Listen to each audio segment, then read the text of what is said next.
You out.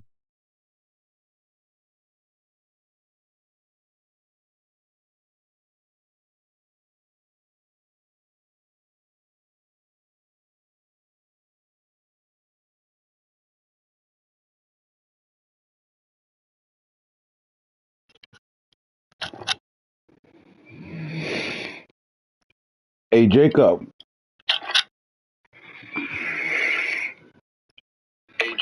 you want a team over here at homecoming, man? Come on over here. I'm ready to bring you back over. You ready? Just wanted to make sure I'm live too. You ready?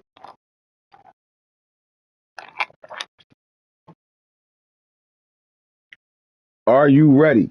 I see what you're doing with that USC squad over there in Double R. Recruiting well, playing well. You ready for the big leagues? Come on over to homecoming, man.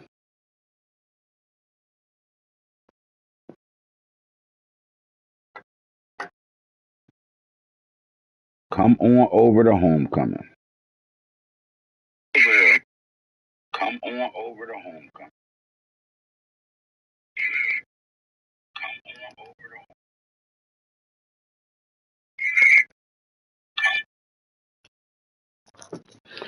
All right, man. It's about to be the premier show at homecoming. We in week 9 right now. What's going on, fellas, man? Homecoming League game day, DNA game day. We got a couple of shows to do, so all the leagues that you are in and DNA gaming, we got shows coming up, right? Double R League, we got shows coming up, season 2.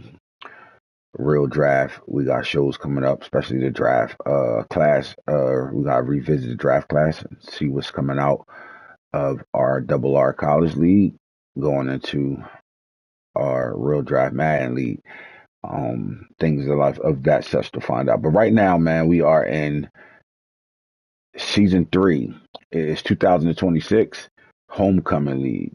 And it's some big time stories to talk about, big time teams, big time people doing big time things, man.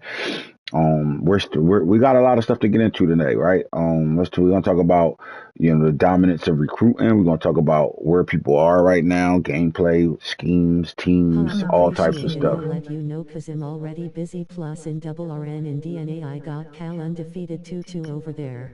I know Mike was telling me I check in on that league all the time. Mike was telling me you over there getting it in and shit. So this is what you do.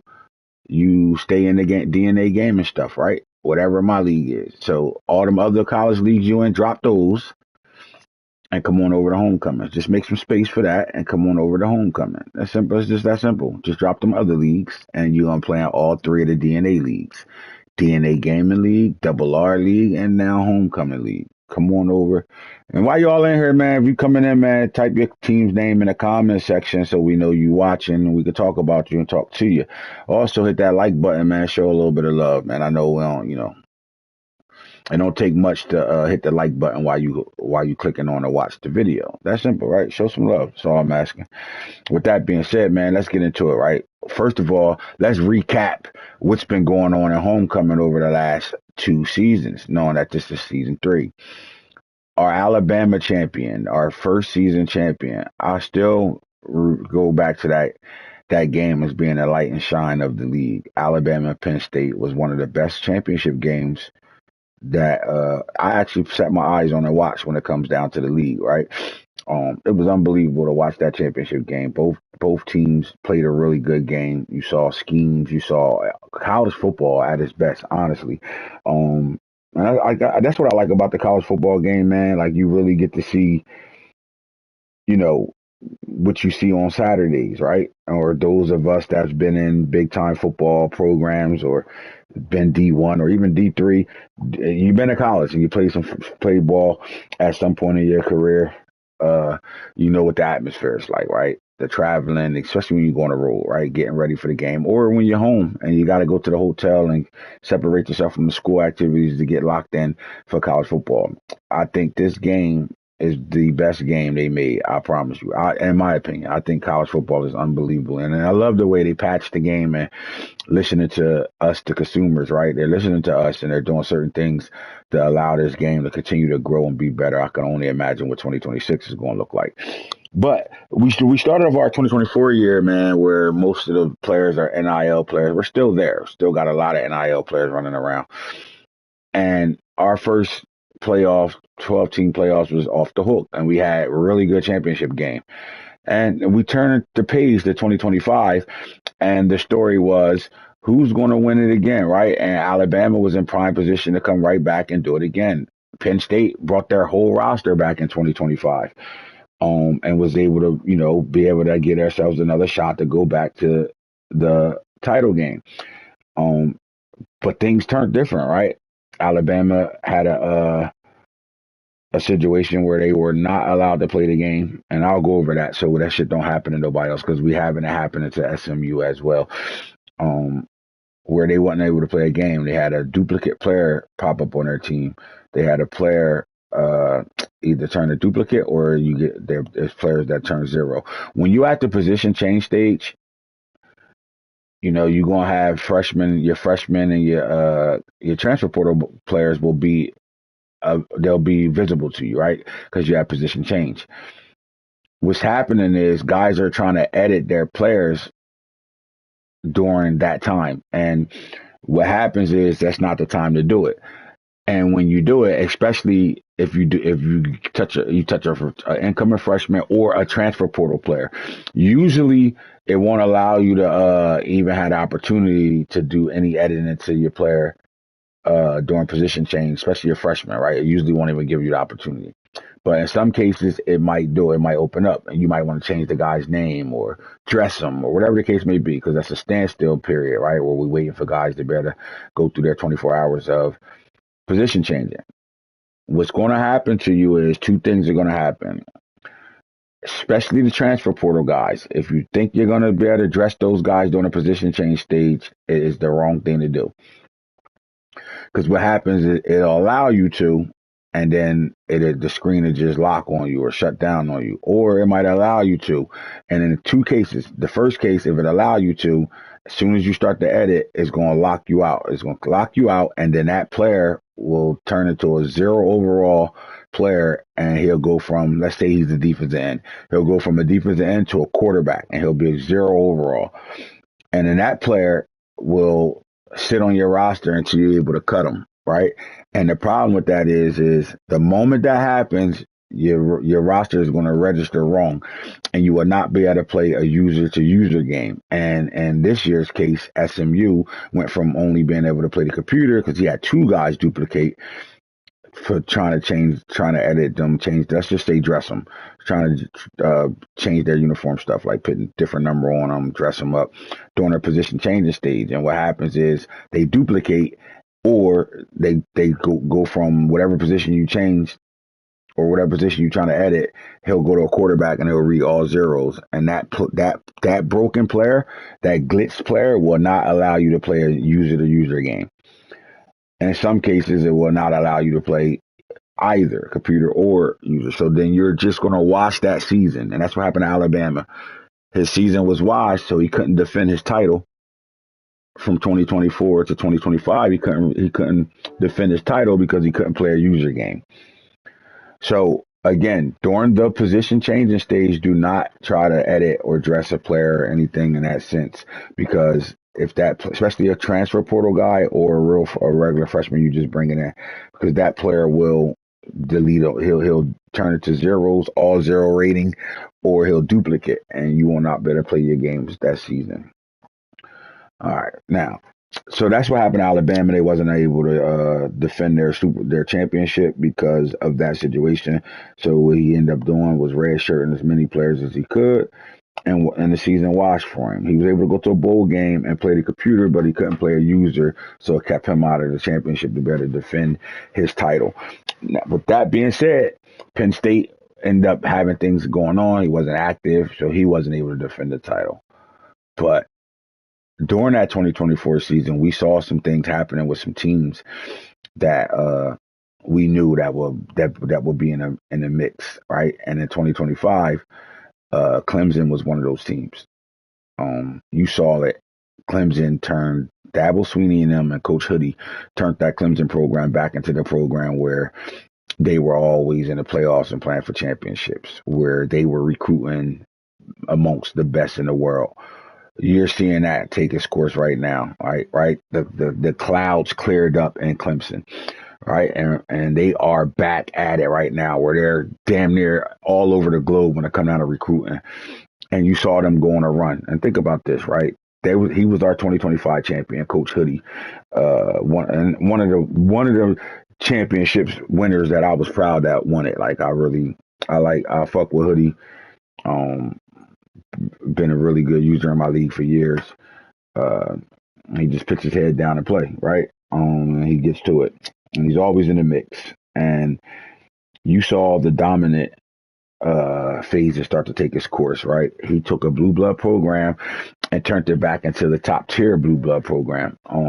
And they went through, and it wasn't easy for them, right? They had a hiccup, right? They had a hiccup in the ACC championship game playing Miami, and that's another team that's on the rise right now. And they lost that playoff game to Miami, but it didn't drop them outside of the playoffs. They were still able to stay in the playoffs, and they had a massive run throughout the playoffs to win a national title. So shout out to Clemson on bringing in the 2025 national championship. And as of now, that's where the championship trophy lies with Clemson Tigers, right? Everything got to go to Death Valley.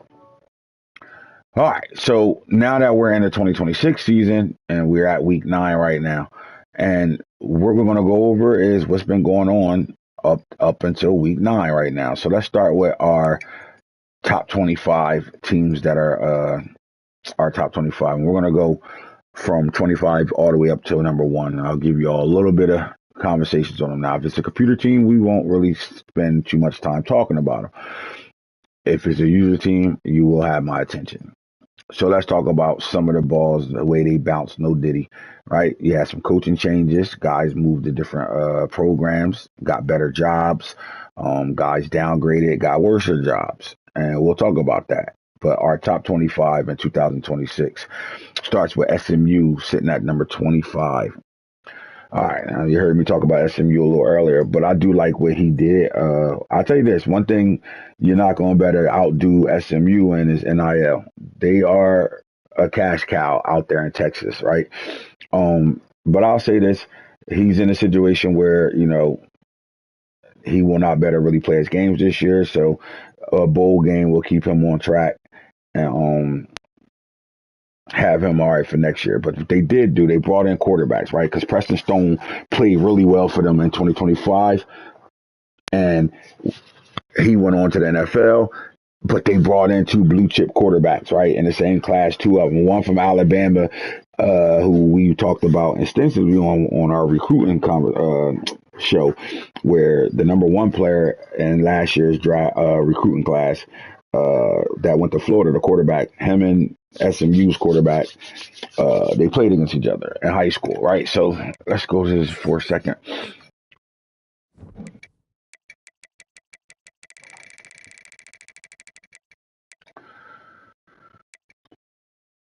All right, so Canada, here's the Alabama kid, Pike Road, Canada. Both of them are with shirts on them right now.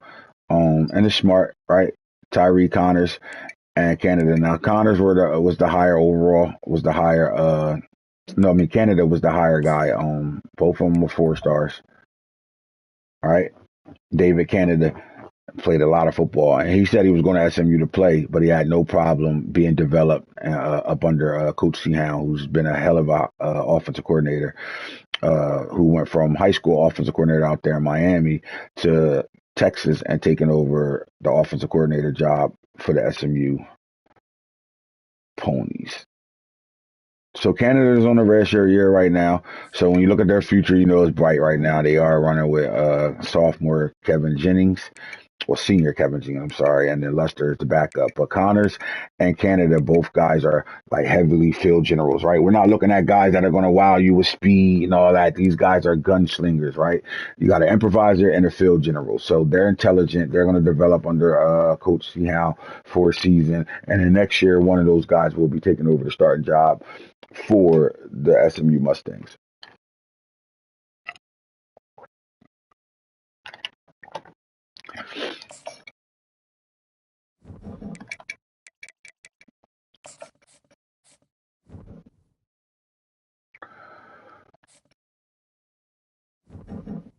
All right, at number 24, Utah.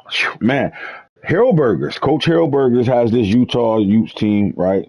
Him and Willingham has his team in the mix right now, right? They just took a big time heavy.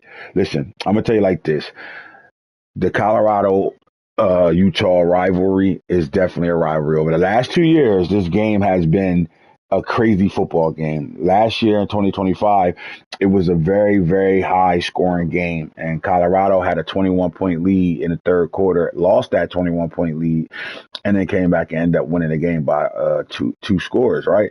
But Utah and their system, right? The monster, right? That monster offense they run. Most guys under know what the monster offense is for Madden, but most guys don't realize that the monster offense in college football, because in Madden, that's what it really is. It's a college football scheme in Madden, and you can kind of defend it way better in Madden than you can in college. And if you got the right pieces, you can run that system, and especially if you know what you're doing with it. And in 2025, we played Utah at Utah, and you can see the pieces being there for Coach Harold Burgers, but the system wasn't all the way well put together to the point where it's dangerous, right? But this year, especially me playing them, just playing them last week, this year he has the system to go along with it, right? The talent at the running back position matters to be able to run monster. Your quarterback, and your running back, and you got to have some guys that can make things happen after they catch the ball at the receiver position. But the way you scheme that offense is going to determine how good you can really be. And he and his scheming for that offense was very, very, very, very good. And it got to the point where it was really, really hard to score. His offense was so good that it kept me conservative off when I was on offense. But they are on their third loss, 5-3, sitting at 24. I think this team is gonna they're gonna finish inside the top 20. I don't think they're gonna lose another game. And it's only getting better. They have a young quarterback over there that's dual threat that could be able to you really run that offense over there. But I like what they do offensively, defensively. This is one of the better defensive line teams in the country. Uh, when you look at Utah and what they can do up front, they got a wall up front, right? They can block for you. They can block pass or in the run game. They're really, really good. They can be real physical at the point of attack. And this is what Utah really is in real life. They're going to play really good, stout defense, especially at the front seven level. And on offense, they're gonna do all the right things. And they got guys that'll block the life out of you. And that's what he did. He stuck to the formula and he played a really good game, losing that ball game 21-17. It was a really tight game, to be honest with you. He had that game won. But we was able to pull it out with young Juju at quarterback. But anyway, Utah at 24, I like them sitting there. Now Michigan has a new coach. The Kansas State coach upped the ante and took the Michigan job, right? And our Michigan coach left from the Big Ten and went to the Big 12, and the Big Ten coach over there on Kansas State left the Big 12 and went to the Big Ten. Coach Matt is now at Michigan. He has them at 5-3 right now. And he's taking over a program that was a blue blood program, one of the better teams on the game when you started this. But they struggled over there with recruiting when it came down to Coach Unk having a team. They really struggle. So Matt has his work cut out for him. Although they have a high overall offense and defense, they got players that they got to get. He got to make that team his own. That's pretty much what I'm trying to say, right? They had 2 years of bad recruiting, right? They finished dead last year in recruiting, and the year before that, they didn't play really well at all. Although they played in the playoffs this year in 2025, they played in the playoffs. They really, really didn't do anything in the recruiting game. So this recruiting cycle for Coach Matt, at the right time. yeah. So this recruiting cycle is very important for Michigan and their coaching staff. This is the very, very important recruiting year for them because they're coming off of 2 years of not bringing in nothing. So the NIL players over there are on their way out the door, and you're going to have to build this team back up. So this team can go two ways in the Big Ten, and we got a really good competitive Big Ten conference. But this team can go two ways. It can get the next two off seasons, right? This season and next season's off season, bringing in Already got pieces. 6 or 7 4 asterisk. There you go. So the 4 stars are coming in right now. He's going, and I think they're going to do a really good job at the recruiting level. And if they do that, they're going to bring that Michigan Amazing Blue back, right?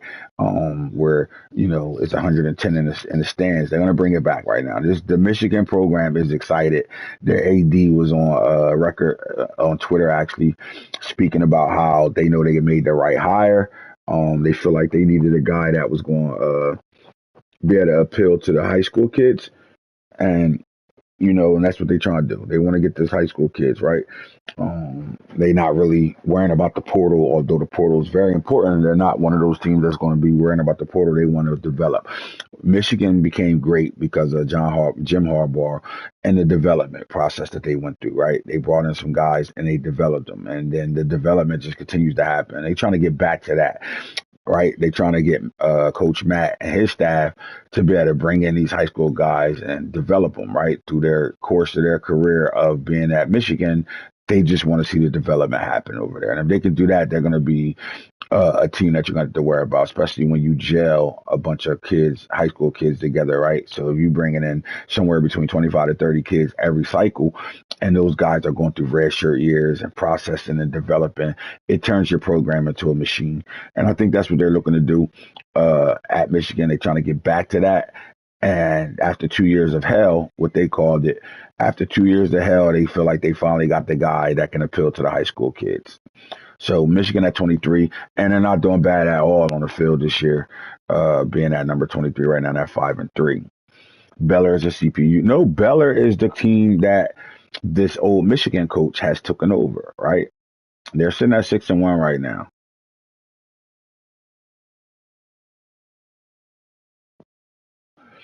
Someone asked, why would you want Could easily be 7-1 but was over the road lol. Yeah, I feel you on that.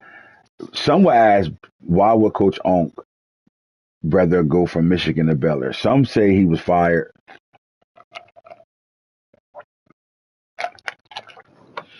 And I think it's the latter. He was, right? But they did it in a professional way. Look, they didn't want to have to do the buyouts and all that because they would have had to pay $70 million to him for him not to be coaching that team. So they didn't do the buyout. So they just happened to luck up, and Baylor offered him $2 more million than he was getting at Michigan. So he didn't buy out, although it was close. It was very, very behind the doors negotiations that went down. So it was some type of terms that went down where they also, Michigan put a package together for him as well, but they didn't have to pay the buyout, right? So he took the job at Baylor. The brand in Michigan can recruit all over the world. We know that, right? And I think that's what you're going to see with Coach Matt recruiting Michigan. But Baylor is in Texas, and Appreciate it. I'll let you know cause I'm already busy. Plus in double RN and DNA I got Cal undefeated 2-2 over there. Damn, hit the link at the right time. Already got 6 or 7 4 asterisk. Could easily be 7-1 but was over the road lol. All right, so I think Baylor is out there in Waco. I think that's a perfect job for Coach Onk. Here's the thing: we all saw Chip Kelly be this UCLA head coach. Now, we didn't have these problems with Chip Kelly when he was out there in Oregon building that program into what it is today. But he'd rather be an offensive coordinator. He did not want to be the head coach. He didn't want the responsibilities of the head coach of a prestige program like that. And then Michigan, all eyes on you. Baylor, you're going to have eyes on you, but you could be a little bit more quieter, and you can get away with, at a university like Baylor, you can get away with, not being super strong on a recruiting aspect and just building a recruiting team around you to be able to do all the things they need to do to get it over there. But he was quoted on saying, I love the speed in Texas. I feel at home at Texas. And right now he has this Baylor team sitting at 6-1, and they're 22 in the nation right now. So it looks like things are up. So I would say both those coaches are the right hires as of right now, right? We don't know how they're doing in recruiting. We'll go look at that when we get to the recruiting stage of things to find out what's the difference between how Michigan is recruiting and how Baylor is recruiting. Now, when Matt had K-State, that was his issue over there, trying to recruit in Manhattan. And no, not New York, man. We're talking about and out there in K-State, right? Kansas City, Kansas, right? So what happened was, you're not going to be able to get the Globe, and you need the Globe to better compete. Simple as that, right? Colorado's was having that issue, not anymore, but they were having that issue as well, and not having to open up your pipeline to be able to recruit the Globe. So we're going to find out. We're going to see what type of recruiting Baylor does and what type of recruiting Michigan do. Although we know they got 7 and 4 stars in the building already. They're just going down that list, but we're going to see what Baylor can do. If they can help dominate. Listen, here's the problem. You got SMU who's sitting at 25, Texas. You got to deal with them. You got Baylor. You got to deal with them. You got Tulsa. You got to deal with them. You got Texas, the number 1 team in the nation. You got to deal with them. Texas A&M, like it's a lot of schools in Texas you got to deal with, but it's so big that you can really sit in your corner. It's like Florida. You can sit in your corner and do what you do. So we're gonna see how that goes for him. We're gonna see how that goes for him. Can you take? Yes, I can. Yes. So we'll see how that goes for him. But like he has a lot. And then not only do you have competition with schools from Texas, you got guys that have pipelines in Texas as well. So I just think the fit fits, right? Like I think like Baylor has never been known to be, a top 10, top 15 school of recruiting.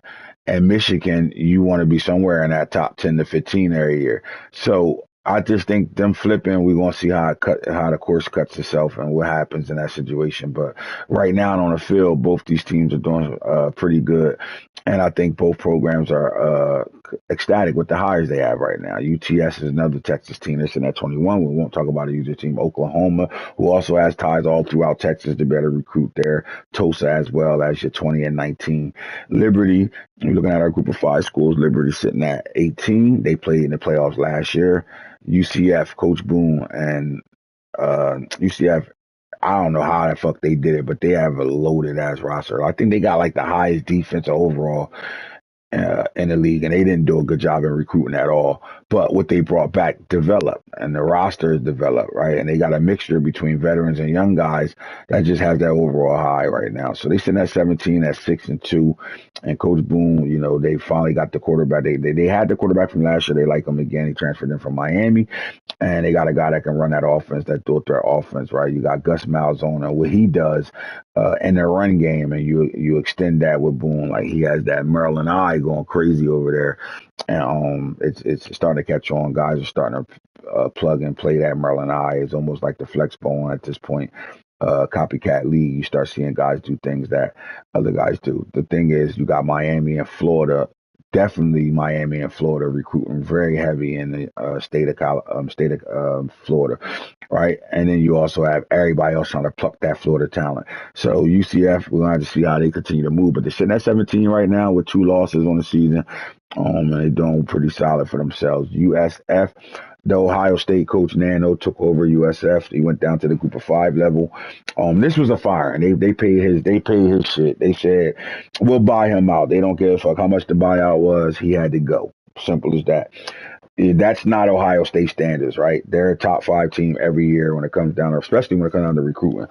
They're not going to settle for nothing less. Simple as that. And Coach Nano put them in a situation where their recruiting was bottom.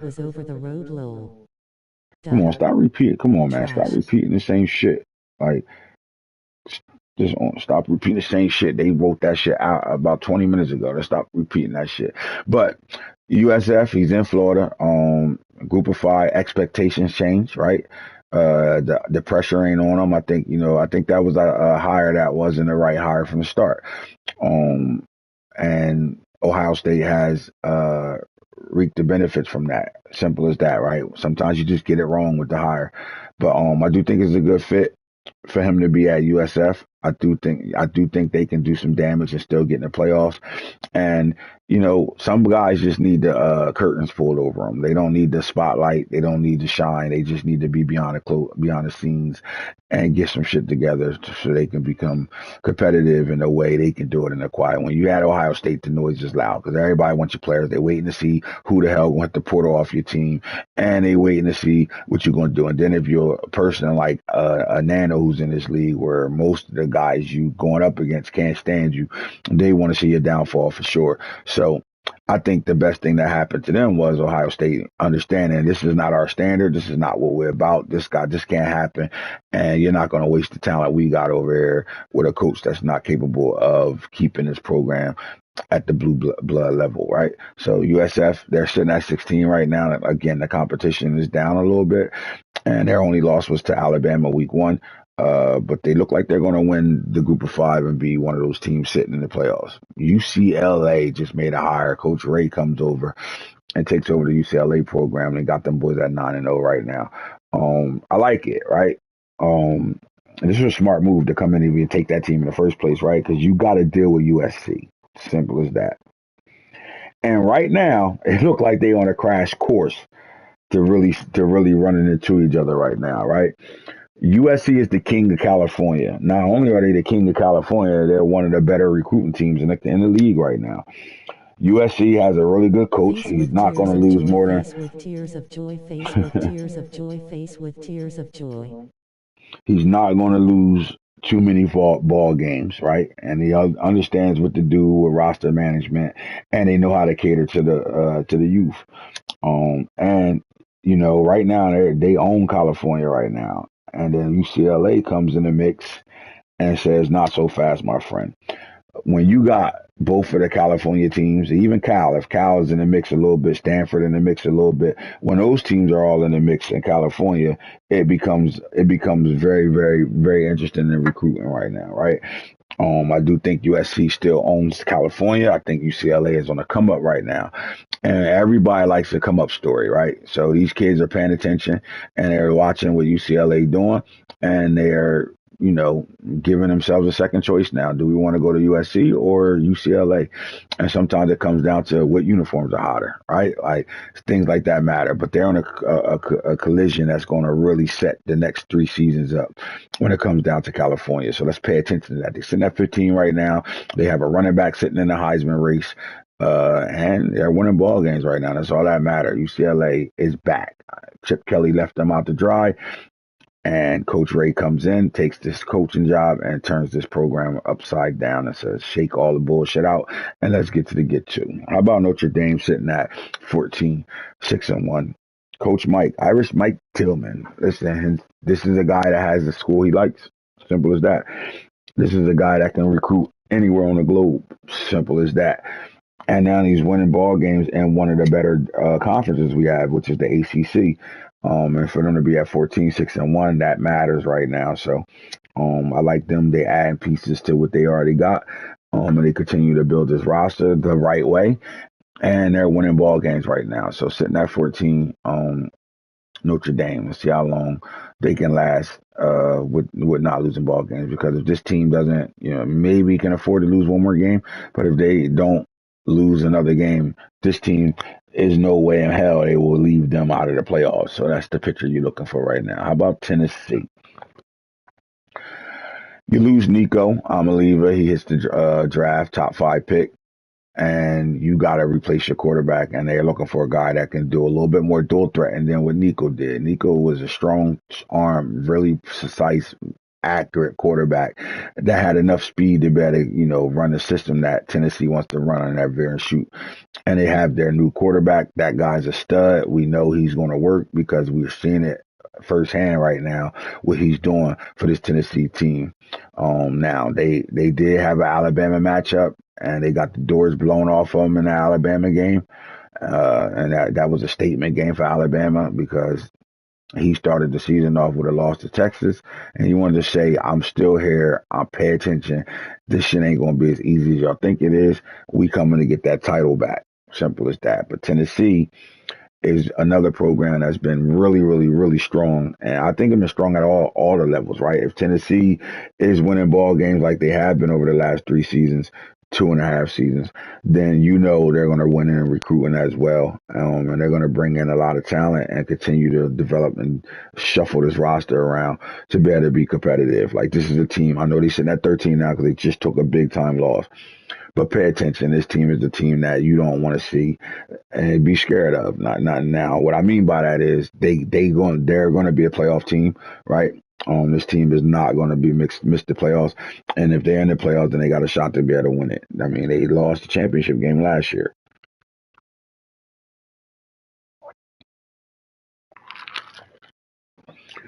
so they're not only just looking at getting back at Clemson, they looking for redemption as well. At 12, Penn State sitting at 12, and it's Penn State.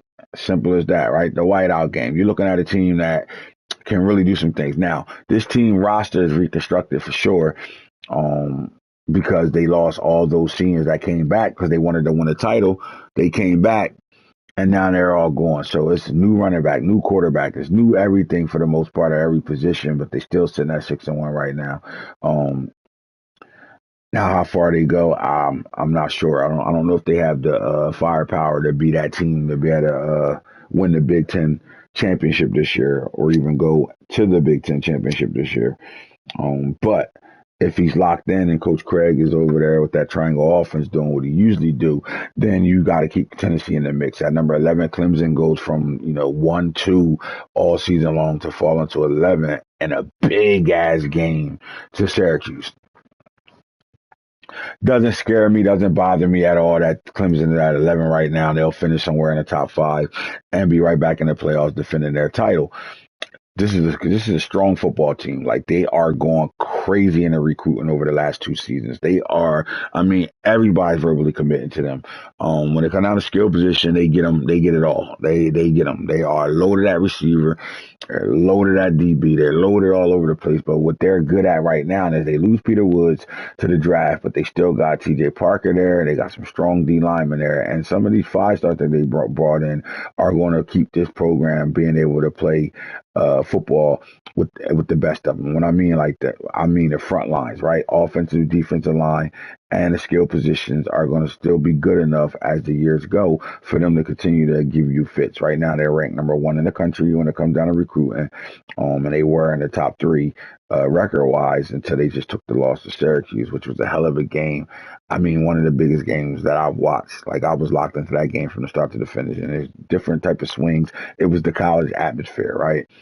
But the way Syracuse won that game leaves a bad taste in Clemson coach's mouth, and I know that. No diddy. You lose off of a blocked field goal, right? Syracuse takes from 4 minutes off the clock in the fourth quarter at a tie ball game.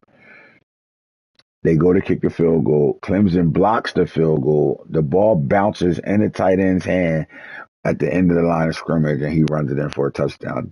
Lights, camera, action, game over. So I know that makes them feel like what the fuck, this glitchy ass game, like just how the ball bounce sometimes, right? You got a good game out of them, and that's it. No complaining, no nothing, and they're gonna put their heads back down and go back to work. Listen, not only did we wanted to figure out, like, when you got a team that can answer questions, right? They win the title last year. They lose their quarterback. They lose their running back. They lose some skilled players. They lose their one of the best, if not best, D tackle in the league. They lose some linemen. They lose a lot of shit. And then they go to the portal and bring in a Dylan Edwards at running back and his quarterback, Avery Johnson. So, I mean, when I see that, and I see what Clemson did, and not only in recruiting, but what they did in the portal, I didn't think they had room for anybody in the portal. The fact of the matter is they brought in 2 of the best guys in the portal. Like, when they brought in Dylan Edwards from Kansas State, once Kansas State coach left, that opened the door up for Avery Johnson and Dylan Edwards. And they both they're best friends. They grew up together playing football together, and they're both at Clemson together right now.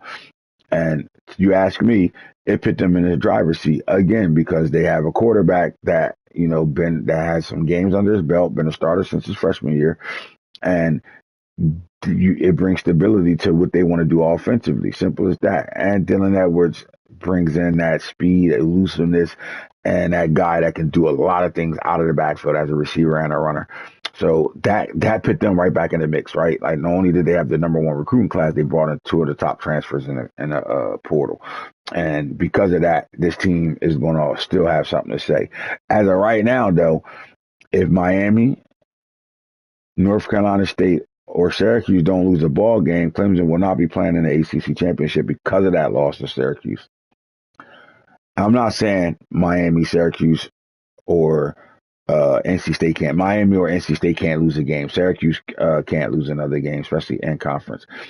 But Miami's undefeated in the conference. NC State is undefeated in the conference, and that's going to put the situation. So Clemson, they lost a lot losing that ball game the way that game was lost, right? But it still won't, to me, if they can get somewhere between uh, 9 and up when it comes down to rankings wise, if they can get somewhere between 9 and up, they're a playoff team for sure.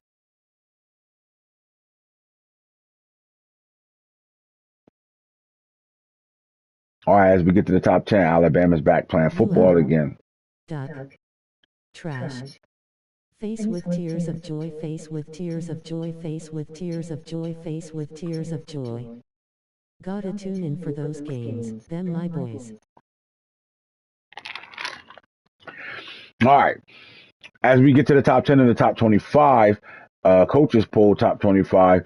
Right now, we starting at Alabama at 6-1. Alabama loses early to Texas, but then they, in a blowout fashion, they take Tennessee, take their head off, and keeps them at number 10 right now. They have one of the young quarterbacks that we got to see play last year, and who's balling out for them right now.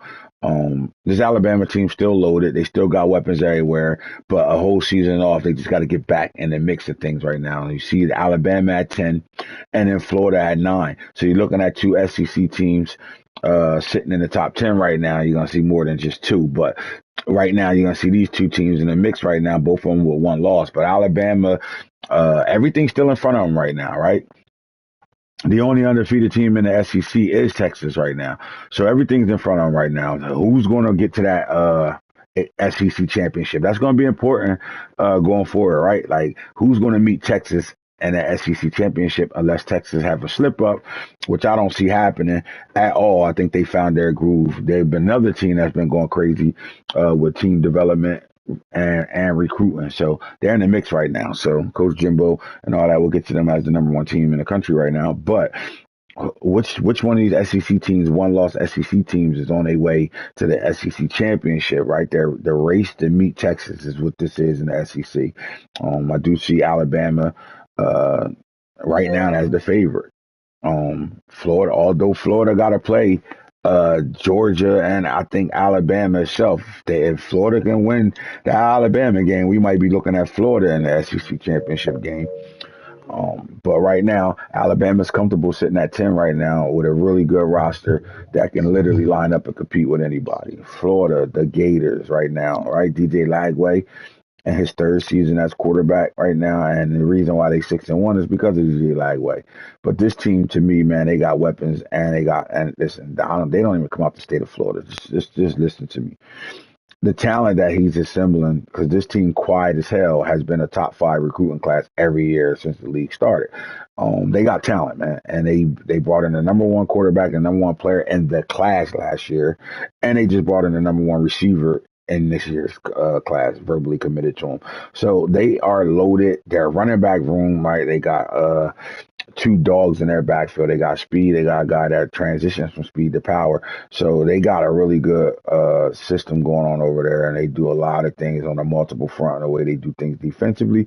I just think they're in the mix for everything right now. So they could continue to get better when it comes down to scheming and gameplay. I think this team is going to give people problems because they're dancing with the biggest teams in the country right now, right? And Florida is Florida, right? Well, Florida State is not having a good season for the last couple of years. They've been down in recruiting. You literally got to worry about Miami and Florida and who's going to dominate the state of Florida when it comes down to those two programs right now. And I would like them sitting at 6-1. Coach Hitter has his team on the rise right now. Arizona's been good since season 1, right? They are playing good football. This is a really good scheme football team. They got a really good running back in Antonio. I don't know where the hell he came from, but he's a dog. Antonio Hayes over there, right? He's a finished product. He's a dog. That's what I call him, the finished product. But what you saw last year was Noah Fafita losing his whole receiver room and really playing with a bunch of young, unproven receivers. And what you're seeing, and they relied on that run game last year. They had about 3 running backs that really held this football team down.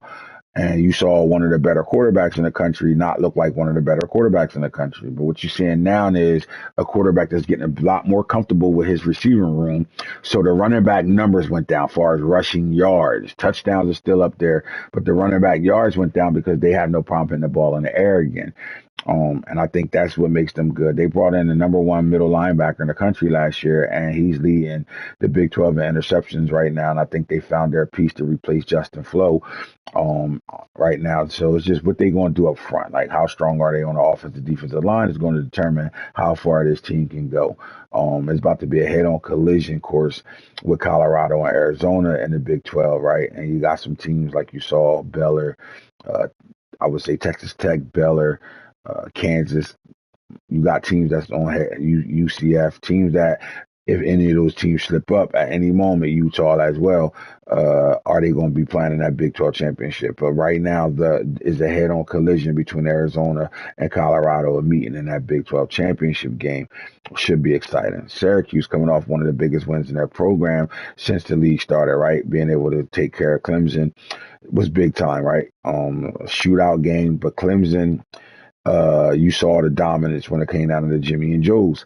I tell you one thing, Syracuse brought in 3 5 stars last year. And you saw it, and you ain't just seen it. What you seeing is that Jimmy and Joes matter. Simple as that, right? Those 3 5 stars on defense, DN, D tackle, and outside linebacker. I think 2 out of the 3 are starting for him right now.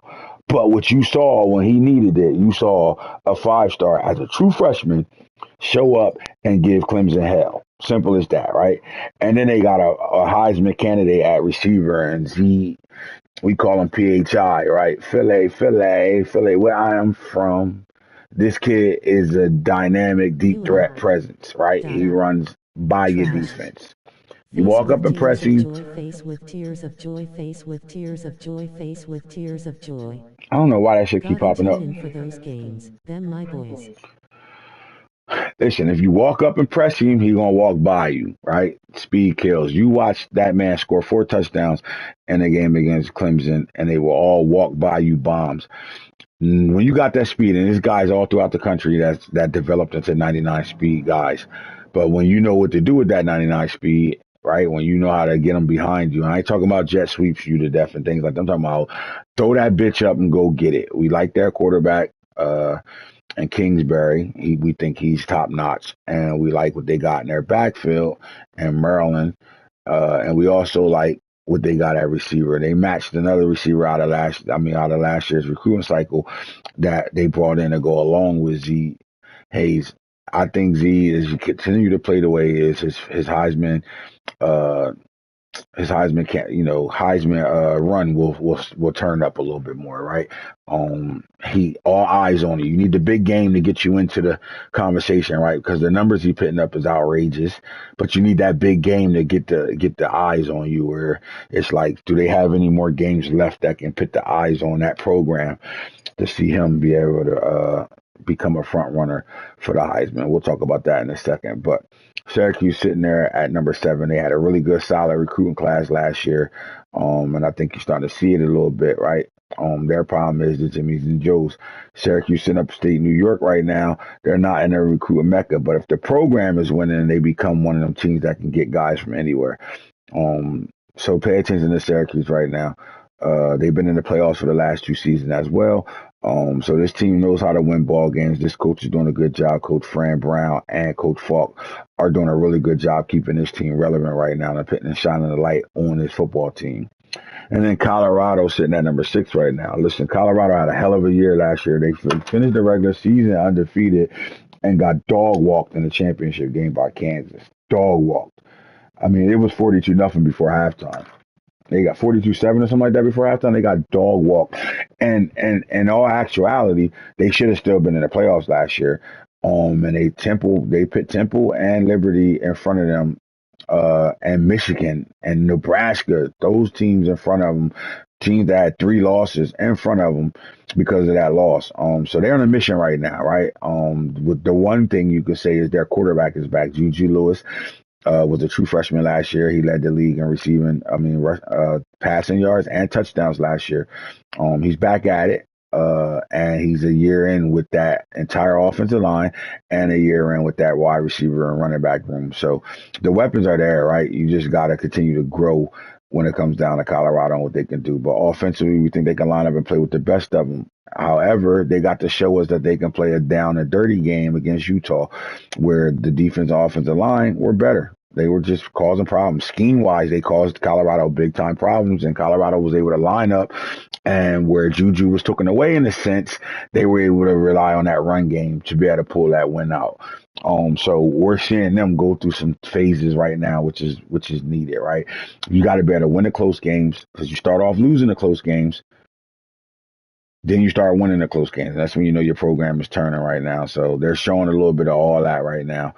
But, they've been here, done that at this point. What it comes down to is, like Coach Prime said, we just got to close. We got to finish, right? We got to continue to get better, continue to practice like we want to play. And let's close this time, right?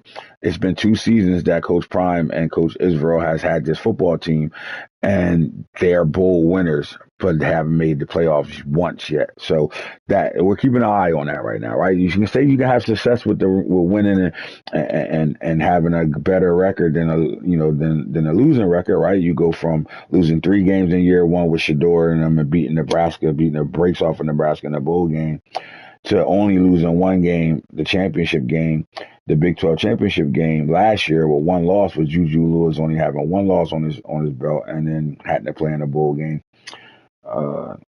instead of a playoff game. So how do you trump that? Can you go undefeated and get in the playoffs? Because clearly, if you lose a championship game in the Big 12, you're not going to a motherfucking playoff. Even if you win the championship, you're not going to a playoffs, right? Because even though Kansas was supposed to be in the playoffs just for winning the championship alone, I thought that until I realized that's not really how it works.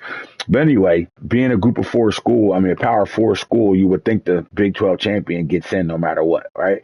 That didn't happen last year. We didn't have neither one of those teams in the playoffs last year. Kansas won the championship because they had a better conference record than Arizona. So they played Colorado with 5 losses.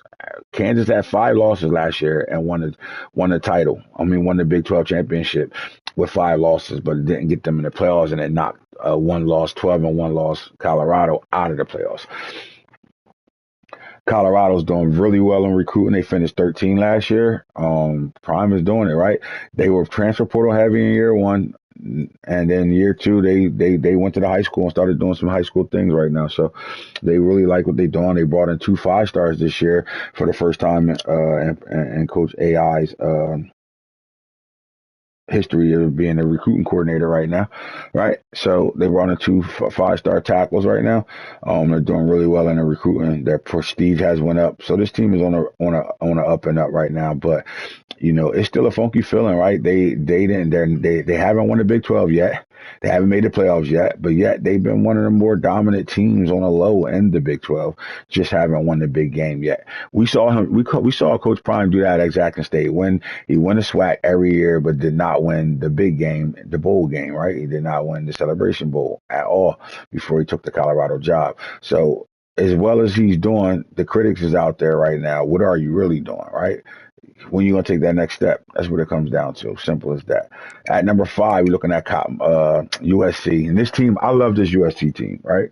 And the reason why I love it is because I like the coach on it, right? And this is what I like about the coach. I like the fact that he's getting it done right now, right? He said, you know what? I'm the only fucking team over here in Cali. Let's dominate California and start taking motherfuckers from other places as well. He's trying to get this USC team back to the Pete Carroll days. It's that simple.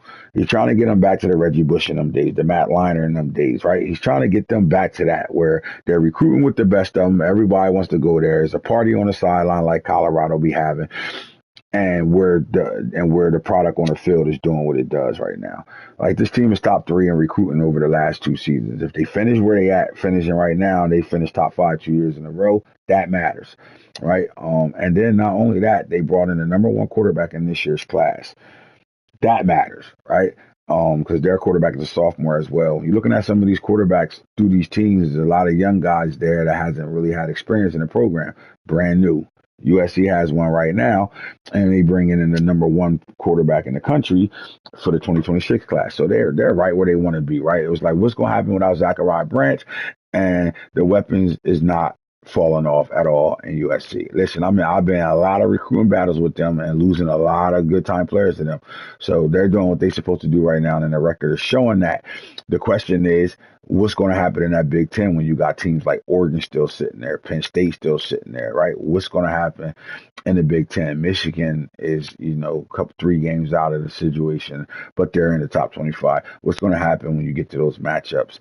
I think Coach Gator is doing a really good job overall processing what it means to be the head coach of a USC program.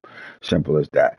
And I don't think he's worrying about the competition, right? UCLA in a way now, right? Things like that. Like, that's not worrying. We're the it, and you guys got to better knock us off our high pedestal to become the it right now. USC, SC, go Trojans, right? And then Miami turned it around. Year one, you was like, what the hell is going to happen with this team? Because the recruiting is not there. And we know what Florida was doing. We completely know what Florida was doing.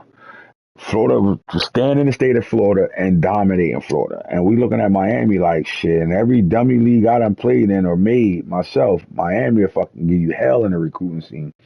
They still, no matter what Miami record is, they always in the top fucking 10 to 12 and recruiting every year anyway, right? And then you start realizing, this man knows what he's doing a little bit of recruiting. Oh, shit. And he's in the top 5 to 6 every year, somewhere between, let's call it the top 10 every year. And they're having a hell of a year right now. They're recruiting this year. They had a hell of a year last year, and they're winning ball games. Remember, this is the ACC champion. Miami won the ACC last year, and then they lost in the playoffs to the team they beat in the ACC championship. But they're defending the ACC right now, and they're sitting at 7-0. And without a team on the schedule going forward that I see that can knock them off, no Diddy, chances are one of these teams is playing in the playoffs. And when I show y'all some things, y'all gonna look at me like I'm crazy. But Syracuse, NC State, or Miami are going to be playing. So those 3 teams, 2 of them going to the ACC championship, and it'll make sense in a second. But yeah, we like what they're doing, right? They brought in a heavy run game. They got really good receivers. They do a lot of the RPO and the jet sweep, and they do a really good job of that. And they can know how to play in front of the sticks, and they're lining up and playing solid defense, and they're just becoming a U again. So with that being said, Miami sitting at 4 is amazing, 7-0. Oregon at number 3. Oregon is looking like Nike is in NIL processing right now. What? Listen, Phil Knight said, here's the money, go do what you gotta do. Simple as that. And they're trying to explode in California, and it's a little hard for them with their pipeline being Hawaii, and it's a little hard for them to really dominate the California, and their reach is not as far as you think it is on this game. And if you play with Oregon in another league, you'll understand this. Their reach is not as far as you think it is on this game. However, though, when you strategize your coaches, when you strategize a strong recruiter with some strong developers, you got things going on right now. And I just think, the draw of Oregon is still the draw of Oregon. And the draw of Oregon knows that they got to get way better up front to better compete with the Jimmies and the Joes. Simple as that. We like the talent they got around there. We love their quarterback that's in their second year, and Achilles Smith. We think he's a stud. He was lighting it up. The receivers, some of them graduated, some of them are back. They're lighting it up, and they got guys to come after guys. When you start seeing some of these programs from 10 on, I would see a little farther. Maybe you put Tennessee in that mix, Clemson sitting at 11, you put them in the mix. These are the teams that when you start looking at their roster, you start seeing the future as well. As you continue to go up, you start seeing the future as well. So Oregon sitting at 3 right now, man. They control their own destiny right now, right? They were the Big Ten champions last year, and they're looking to repeat that. Simple as that. So we like what they're doing. And pay attention to the running back. He's doing pretty well for them right now. I think last time I checked, he was leading the league in rushing yards. NC State. Listen, NC State opened up their pipeline a little bit, but let's talk about NC State for a second, because the first thing you want to congratulate them on is what they're doing in recruiting. I'm not going to congratulate them like I would congratulate Syracuse or Colorado or even Arizona. Like those type of schools, I'm not going to congratulate NC State. NC State is in the mecca of where the talent is at. They're good. You don't believe me? Just pay attention to NC State as a computer team in your other leagues, and you'll see that they somewhere in that top tier of recruiting, right? But they don't have the globe, right? A lot of 5 stars ain't going to be available to them, and you know this. If your program was a 3 star or barely a 4 star, you're not going to have the likes to better go digging and shit that other guys that have 4.5, 5 star programs. Just not, right? You're not going to do it in real life either. But these guys brought in 5 5 stars this year. They tore up. They brought like 30 fucking 4 stars in last year. They're doing really good in that sense of bringing talent in, right? And because of that talent, and you start to fuse that with what the scheme's going to look like in North Carolina offensively and defensively. You're starting to see a program that's really starting to show themselves as a top 10 program in the country. Simple as that, right? Not just because they top number 2 right now in the country. I'm talking about top 10 program, period, right? Like they're doing it all fronts right now. And, the next step for them is what can we do to better our chances of being a champion, a national champion, right? Playoffs, we've done that. Check that off the box. Top 10 recruiting, check that off the box. You know what I'm saying? And they're doing it with a young, talented quarterback too. Like the freshman quarterbacks that were on the field last year, that are all sophomores this year. We had a really good group of quarterbacks that were young guys that played for the first time and got years to play with. Right? When you look at Alabama, you look at Syracuse, Colorado, USC, Miami, Oregon, and North Carolina State. All those guys were playing with freshmen last year, whether they were redshirt or freshmen. They were freshmen last year. When you got a quarterback that can win you some ball games, you got a chance. You got a quarterback, you got a chance. I always say that. So North Carolina State's in the number 2. Man, they're in a comfortable situation, right? Because at number 2, like you're not gonna lose. You lose a game, you're not gonna drop far. Like look at Clemson. And Clemson probably was at number 2 or 1 at some point of the season, and one loss dropped them to 11th, right? But as long as you're in that top 12, you're in the mix, right? I would say to be comfortable, you need to be at least 9. So NC State is in a good situation, and they have nobody left on their roster that's a threat to them whatsoever. And then there's the number 1 team. Look, the respect for Texas is they came out this year and beat Alabama. Simple as that. That's the first thing.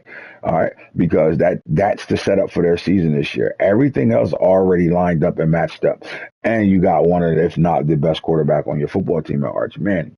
Can't deny who Arch Manning is, and you can't deny that at all. And now we have a Manning who's dominating college football right now. Just imagine Texas has Arch Manning as their quarterback. Texas is number 1. Texas is number 2 in recruiting 2 years in a row.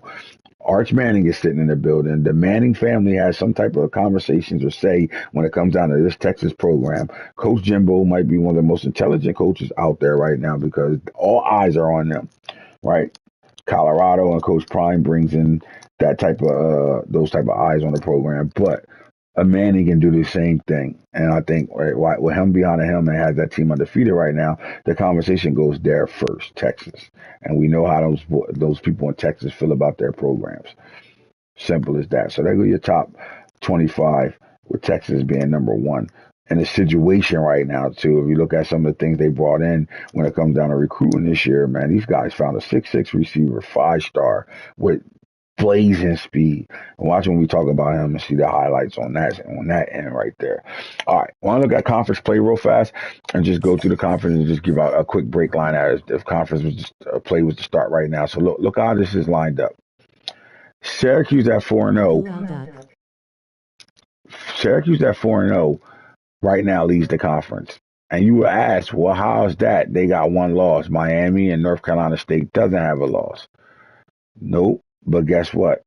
Syracuse doesn't have a loss in the conference, and the conference matters, not the win-loss record. It's your conference record. So if the if the championship game was tomorrow, Syracuse and Miami will be playing in the championship. And it sucks because you're looking at NC State, they're number 2 in the country, but they sit number 3 in their conference right now. So if none of these teams lose another game, ACC championship will be Syracuse and Miami. If none of these teams lose another game, I really don't see none of them losing another game, whether they got computer games or what. So you got to hope and pray a computer slip up and somebody slip up against the computer and get their ass whipped by them, or you're gonna be banking on Notre Dame to go beat Syracuse for Miami and North Carolina State to play. Clemson has no path to the ACC championship at all, taking that loss to Syracuse. It's that simple. But you're looking at NC State, Miami, and Syracuse with no losses, and if they all finish that way, the championship game will be Syracuse and Miami in the ACC. You're looking at the American Nano over there lonesomely by himself. We will not have no more computer teams in the playoffs. So Nano winning over there is going to be the reason why he'll be that G5 representative for our playoffs. Big 12. So look, you're looking at Colorado undefeated, as so is Arizona, right? Some sticky games left. They duck each other this year. Arizona, Colorado aren't on the schedule at all against each other right now. So if things finish where these two teams don't lose a ball game and conference, it'll be Arizona and Colorado off a thriller last year, overtime game, won in Colorado. Arizona looking for get back. And then the first year they lost by 10. Colorado lost to Arizona by 10 with Noah Fafita and Tetris jumping up and throwing bombs to that motherfucker, catching back in the end zone bombs with 5 niggas on him. Arizona and Colorado will look like they'll line up. Now, if either one of those teams slip up, you got teams like Baylor sitting right there, and then that'd be it, right? If Baylor is the only team that could threaten one of these two teams, if one of these two teams loses, then Baylor can threaten them at 22 right now. That's about it.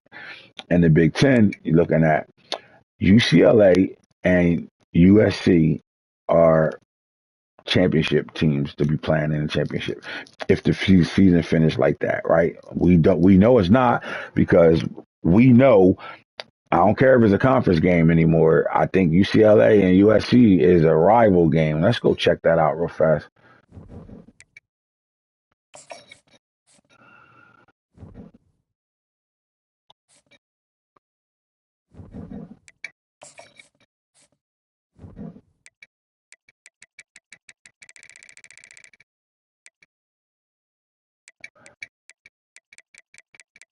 Yes, sir. All right, so Rutgers is on. Listen, you got to play a user game there too. Things is going to get tough for them. So down the stretch right now, USC coming off week 9 bye, they got to deal with Rutgers at 5-2, Wisconsin. I don't see them losing that computer game, but then they got user to close out the season.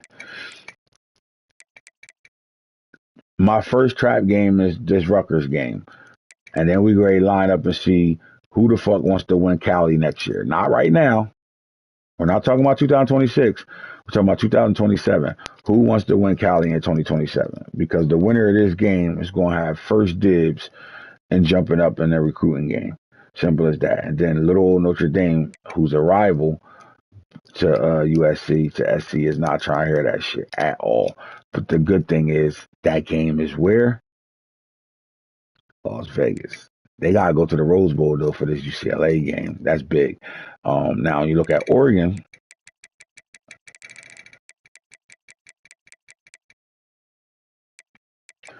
They're going to come off of week 9, and the only team they got to worry about is Penn State at week 12, right? Computer, Penn State.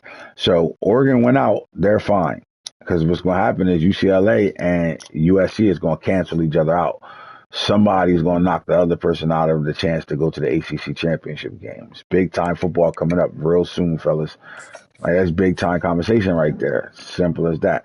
You look at the Big Ten, you know UCLA controls their own destiny. Went out and you go into the ACC, the Big Ten championship.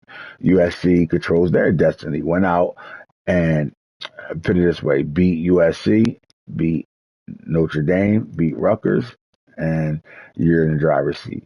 UCLA, I didn't go through their schedule, but UCLA went out, period. No matter who you play, went out, and you control that. And y'all gonna keep number 3 ranked Oregon out of the Big Ten championship. Lose, and Oregon's gonna have an opportunity. So the loser doesn't necessarily mean that they'll drop out of the complete race. No, they will because yeah, they will. I'm sorry, because whoever gets a conference loss and UCLA plays Rutgers in conference and UCLA in conference, so USC can't take a loss to one of those two teams, and UCLA can't take a loss to USC because that'll give them one loss to slide Oregon right in the championship for the second year. And the crazy thing is that again, UCLA and USC play, so as long as Oregon handles business week 12 against Penn State, they're in a situation. What happens if Penn State upsets Oregon and UCLA takes a loss to USC? Then it's going to come down to common opponent, right? It's never going to be the record where wins loss. It's going to be the common opponent. So either one of those teams lose, UCLA, USC, Oregon, if they lose any conference games, one of them is still going to beat the other one without a head-to-head matchup. Simple as that. And then the SEC is going to look like this. Again, and this is how things go. Look how it is. Playoffs. Not just playoffs, title games, conference title games. Right now, Florida, with one loss, will be playing Texas in the SEC championship game. Right? Alabama has a conference loss. Georgia has a conference loss. Tennessee has a conference loss. Right? So to me, what it might look like is what happens is everybody that's in the race has one loss. Then it's going to come to common opponent because Florida is going to play Alabama and Georgia. So that's going to take care of itself right there. And then Tennessee remaining schedule left. I don't know, but we do know Florida got to play Alabama and Georgia, and that's going to determine everything. So as y'all can see, conference football is very important. That's part one of the premiere show. Part two will be back on in about 2 hours, hour or two. So rock with me. I'm man, hit your guru. We gone.